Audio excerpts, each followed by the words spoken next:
Supercoach 360. Supercoach 360. Animation. Supercoach 360 podcast.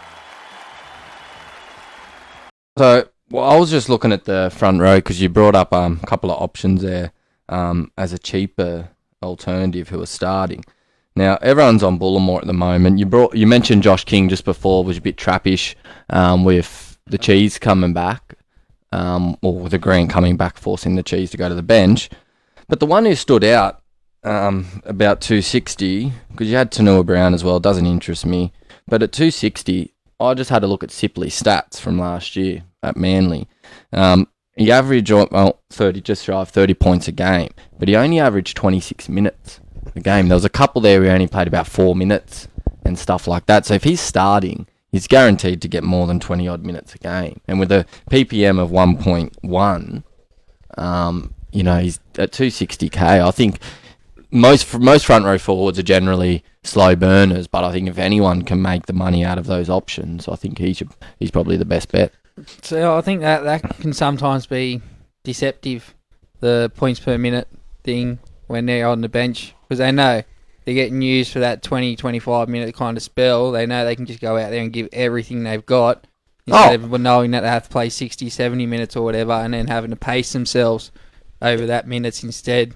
Totally understand it, but the problem is you've got, so Sipley's averaging 1.1 at that same minutes, but you've got Tanua Brown and Josh King who can play the same minutes and score 0.9 ppm. So I don't have Josh King. Yeah, I know, but I'm just saying in comparisons at front row forward. I do expect them to average. I'll have a high ppm if they're playing less minutes. If you remember, not last year, the year before, when young Maney burst onto the scene, he done well for everyone. And then last year, they bought for Fanua Blake. Lodge was there by the back end of the year, and young Maney got pushed to the bench. Like, he was underutilised.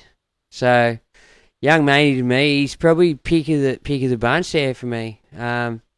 Just because we've seen what he did as on his debut year. Like, he done well, and he backed it up whilst last year whilst on the field. I'm pretty sure he just didn't get the minutes due to having Matt Lodge there at the end. He was probably in career best form, and Fanua Blake does his job for a solid 65 minutes every week as well. And then you had the likes of Tohu and Curran doing well over there as well. So, well, when he burst onto the scene in his first 7 weeks, he made just over $200,000, and was right for the picking. Yeah. So he could easily replicate that this year, or. He could. I don't think the $200,000, given he started basement price that year, but 150k maybe over first You'd have couple to of think weeks. as he's got older and his game's probably improved a bit too. Like, has he walked in justified at a 274? It just depends on Todd Payton too. Yeah, it comes down to the minutes and stuff like that. I mean, personally, I'm looking at taking a gamble on him. I think on the bench. I just remember him doing well for a kid, and it's now been a few years.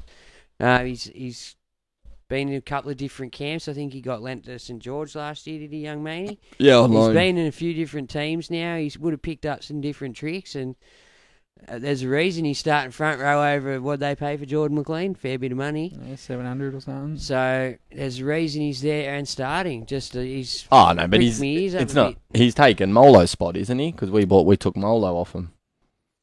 Oh, we had Jordan McLean was an Origin player come from Melbourne with the massive price tag. Like, that's all their money's tied up in forwards up there. Yeah. All right. All right. NVL. Supercoach 360 podcast.